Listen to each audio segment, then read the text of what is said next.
পরিবারের ভাগ্যের পরিবর্তন হয়ে গেল। রোড অ্যাক্সিডেন্টে স্বামী মারা গেছে,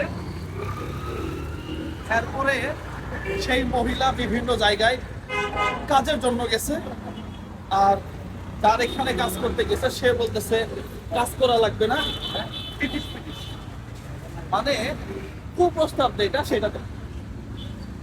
ফাইনালি আমাদের সাথে যোগাযোগ করছে, আমরা চিন্তা করলাম যে না, কিছু টাকা দিলে বড় পাঙ্গাস মাছ খেয়ে শেষ করে ফেলে না, তো স্থায়ী কোনো সমাধান করা যায় কিনা সেই উদ্যোগে তো মানে আমরা আজকে এটা করতেছি।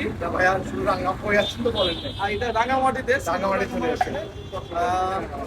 চট্টগ্রাম থেকে রাঙামাটি হাসান ভাই আছে, দিদার ভাই আছে, চয়ন ভাই। আমরা দেরি না করে আমরা গাড়ি যাবে না ভাই, ভিতরে অনেক ভিতরে তো আচ্ছা একদম ভালো রাস্তা, আমরা ট্যাক্সি করে মামগুলা নিই, গাড়ি, আচ্ছা তাহলে আমরা এই গাড়ি দেখে যাই। গাড়ি রেখে যাই গাড়ি। সেলাই মেশিনটা ছিল ইলেকট্রিকের, 2 বক্সেই একটাতে স্ট্যান্ড ছিল আর একটাতে মেশিনটা ছিল। মেশিনটা এত ভারী ছিল যে দুজন ধরে ট্যাক্সিতে তুলতে কষ্ট হয়ে যাচ্ছিল।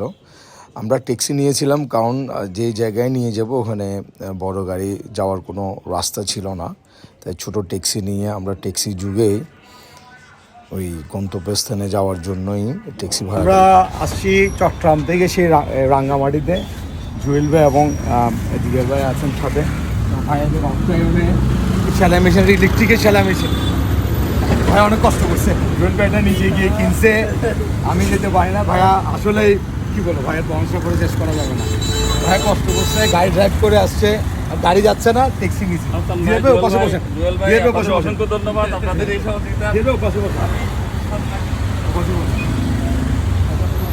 বসেন না, না পাশে বসেন না।